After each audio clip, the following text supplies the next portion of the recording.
Hi friends, ನಮಸ್ಕಾರ. ಪೂಯಾಸ್ ಕಿಚನ್ಗೆ ತಮಗೆಲ್ಲ ಸ್ವಾಗತ.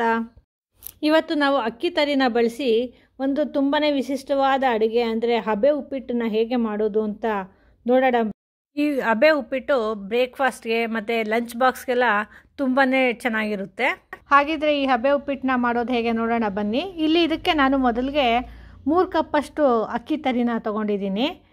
ಈ 3 ಕಪ್ ಅಕ್ಕಿ ತರಿನ ಚೆನ್ನಾಗಿ ಒಳ್ಳೆ ಘಮ ಬರೋ ತನಕ ಹುರ್ಕೋಬೇಕು. ಹಸಿ ವಾಸನೆ ಹೋಗಬೇಕು. ತುಂಬ ಕೆಂಪಗೆ ಏನು ಬೇಡ, ಆದರೆ ಹಸಿ ವಾಸನೆ ಹೋಗಿ ಒಳ್ಳೆ ಘಮ ಬರೋ ತನಕ ಹುರ್ಕೋಬೇಕು ಇದನ್ನು. ಈ ಅಕ್ಕಿ ತರಿ ಹೆಲ್ತ್ಗೆ ತುಂಬಾ ಒಳ್ಳೆಯದು, ಯಾಕಂದರೆ ಇದು ತುಂಬ ತಂಪು ಕೂಡ, ಹಾಗೆಯೇ ತುಂಬಾ ರುಚಿ ಕೂಡ ಇರುತ್ತೆ. ನೋಡಿ, ಈಗ ಇದು ಹುರಿದಿದ್ದಾಗಿದೆ. ಈಗ ಇದನ್ನು ಒಂದು ಪಾತ್ರೆಗೆ ಬಗ್ಗಿಸ್ಕೊಳ್ಳೋಣ. ಹೀಗೆ ಇದನ್ನು ಒಂದು ಪಾತ್ರೆಗೆ ಬಗ್ಗಿಸ್ಕೊಂಡು 1-2 ನಿಮಿಷ ಇದು ಸ್ವಲ್ಪ ತಣ್ಣಗಾಗೋ ತನಕ ಬಿಡಬೇಕು. ನೋಡಿ, ಈಗ ಇದು ತಣ್ಣಗಾಗಿದೆ. ಈಗ ಇದಕ್ಕೆ 2 ಕಪ್ಪಷ್ಟು ಕಾಯಿನ ರುಬ್ಬಿ ಹಾಕ್ಕೊತಾ ಇದ್ದೀನಿ. ರುಬ್ಬೋದು ಅಂದರೆ ತುಂಬ ನುಣ್ಣಗೆ ರುಬ್ಬೋದು ಬೇಡ, ಸ್ವಲ್ಪ ತರ್ತರಿಯಾಗಿ ರುಬ್ಬಿ ಹಾಕ್ಕೊಂಡಿದ್ದೀನಿ ಈಗ ನಾನಿಲ್ಲಿ. ಈಗ ಇದನ್ನು ಚೆನ್ನಾಗಿ ಅಕ್ಕಿ ತರಿ ಜೊತೆ ಮಿಕ್ಸ್ ಮಾಡ್ಕೊಳ್ಳೋಣ. ಹೀಗೆ ಅಕ್ಕಿ ತರಿ ಮತ್ತು ಕಾಯಿ ಚೆನ್ನಾಗಿ ಮಿಕ್ಸ್ ಆಗಿದ್ದಾದಮೇಲೆ ಇದಕ್ಕೆ 1-2 ಟೀ ಸ್ಪೂನಷ್ಟು ಜೀರಿಗೆ ಹಾಕ್ಕೊತಾ ಇದ್ದೀನಿ. ಈ ಜೀರಿಗೆ ಒಳ್ಳೆ ಫ್ಲೇವರ್ ಕೊಡುತ್ತೆ, ಅದಕ್ಕೋಸ್ಕರ ಈ ಜೀರಿಗೆ ಹಾಕ್ಕೊತಾ ಇದ್ದೀನಿ. ಮತ್ತು ಅರ್ಧ ಟೀ ಸ್ಪೂನಷ್ಟು ಅರಿಶಿನ ಹಾಕ್ಕೊಂಡಿದ್ದೀನಿ. ಹಾಗೆ ಇದಕ್ಕೆ ರುಚಿಗೆ ತಕ್ಕಷ್ಟು ಉಪ್ಪು ಹಾಕ್ಕೊತಾ ಇದ್ದೀನಿ. ಈಗ ಇದನ್ನೆಲ್ಲ ಚೆನ್ನಾಗಿ ಮಿಕ್ಸ್ ಮಾಡ್ಕೋಬೇಕು. ಹೀಗೆ ಈ ಅರಿಶಿನ, ಉಪ್ಪು, ಜೀರಿಗೆ ಎಲ್ಲ ಮಿಕ್ಸ್ ಆಗೋ ತನಕ ಚೆನ್ನಾಗಿ ಇದನ್ನು ಮಿಕ್ಸ್ ಮಾಡ್ಕೋಬೇಕು.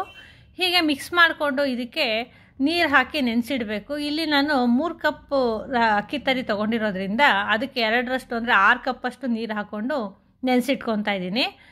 ಹಾಗೆ 6 ಕಪ್ ಹಾಕ್ಕೊಂಡ್ರೆ ಉದುರುದ್ರಾಗಿ ಚೆನ್ನಾಗಾಗುತ್ತೆ.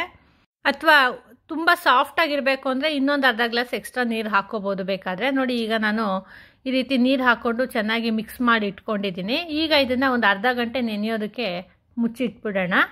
ಈಗ ಒಂದು ಅರ್ಧ ಗಂಟೆ ಆಗಿದೆ. ಈಗ ನೋಡಿ, ಒಂದು ಪ್ಲೇಟ್ಗೆ ಈ ರೀತಿ ಎಣ್ಣೆ ಹಾಕ್ಕೊಂಡು ಗ್ರೀಸ್ ಮಾಡ್ಕೊತಾ ಇದ್ದೀನಿ. ಈ ರೀತಿ ಪ್ಲೇಟ್ನ ಗ್ರೀಸ್ ಮಾಡಿ ಈಗಾಗಲೇ ನಾವು ಮಿಕ್ಸ್ ಮಾಡಿ ಇಟ್ಕೊಂಡಿರೋ ಹಿಟ್ಟನ್ನ ಇದಕ್ಕೆ ಹಾಕಿ ಇಡ್ಲಿ ಥರ ಸ್ಟೀಮ್ ಮಾಡ್ಕೋಬೇಕು ನಾವು. ಹೀಗೆ ನಾನು ಕಲಸಿ ಇಟ್ಕೊಂಡಿರೋದ್ರಲ್ಲಿ ಅರ್ಧನ ಮಾತ್ರ ಈ ರೀತಿ ಹಾಕ್ಕೊಂಡು ಬೇಯಿಸ್ಕೊತಾ ಇದ್ದೀನಿ.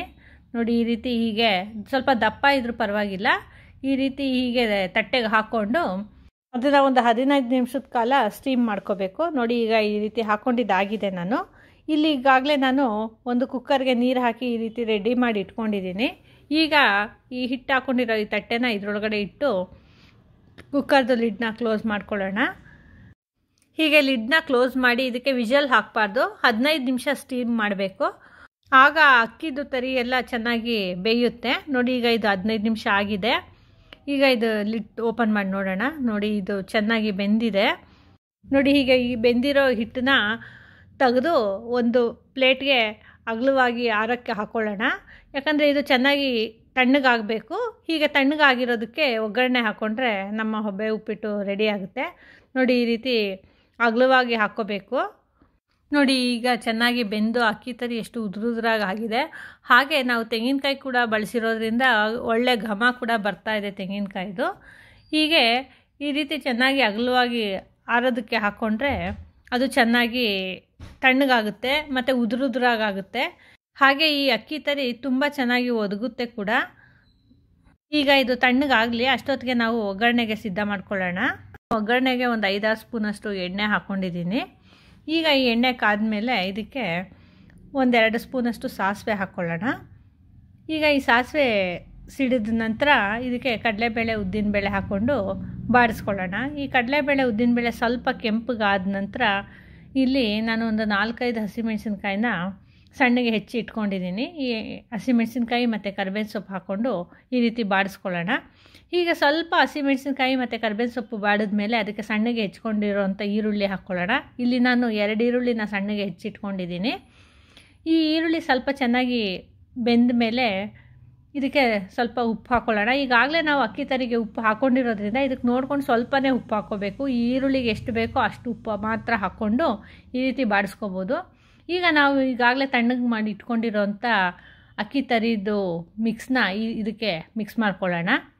ಈ ಮಿಕ್ಸು ಈಗ ಆಗಲೇ ತಣ್ಣಗಾಗಿರೋದ್ರಿಂದ ತುಂಬ ಉದುರುದ್ರಾಗಿ ಚೆನ್ನಾಗಿರುತ್ತೆ. ಹಾಗಾಗಿ ಈರುಳ್ಳಿ ಜೊತೆಗೆ ಹಾಕ್ಕೊಂಡು ಚೆನ್ನಾಗಿ ಮಿಕ್ಸ್ ಮಾಡಿದ್ರೆ ಈ ಈರುಳ್ಳಿ ಎಲ್ಲ ಅದಕ್ಕೆ ಹೊಂದ್ಕೊಳ್ಳೋ ತನಕ ಚೆನ್ನಾಗಿ ಮಿಕ್ಸ್ ಮಾಡ್ಕೊಬೇಕು. ನೋಡಿ ಈಗ ಚೆನ್ನಾಗಿದು ಮಿಕ್ಸ್ ಮಾಡ್ಕೊಂಡಿದ್ದಾಗಿದೆ. ಈಗ ನಾನಿಲ್ಲಿ ಸಣ್ಣಗೆ ಹೆಚ್ಕೊಂಡಿರೋ ಕೊತ್ತಂಬರಿ ಸೊಪ್ಪನ್ನ ಹಾಕ್ಕೊಂಡಿದ್ದೀನಿ. ಈ ಕೊತ್ತಂಬರಿ ಸೊಪ್ಪನ್ನ ಸಹ ಈಗ ಚೆನ್ನಾಗಿ ಮಿಕ್ಸ್ ಮಾಡ್ಕೋಬೇಕು. ಈಗ ಚೆನ್ನಾಗಿ ಮಿಕ್ಸ್ ಆದಮೇಲೆ ಇಲ್ಲಿ ನಾನು ಒಂದು ನಿಂಬೆಹಣ್ಣ ರಸ ತೆಗೆದಿಟ್ಕೊಂಡಿದ್ದೀನಿ. ಈಗ ಈ ನಿಂಬೆಹಣ್ಣನ್ನ ಕೂಡ ಹಾಕ್ಕೊಂಡು ಚೆನ್ನಾಗಿ ಮಿಕ್ಸ್ ಮಾಡಿಕೊಂಡ್ರೆ ನಮ್ಮ ಹಬೆ ಉಪ್ಪಿಟ್ಟು ಸಿದ್ಧ ಆಗುತ್ತೆ.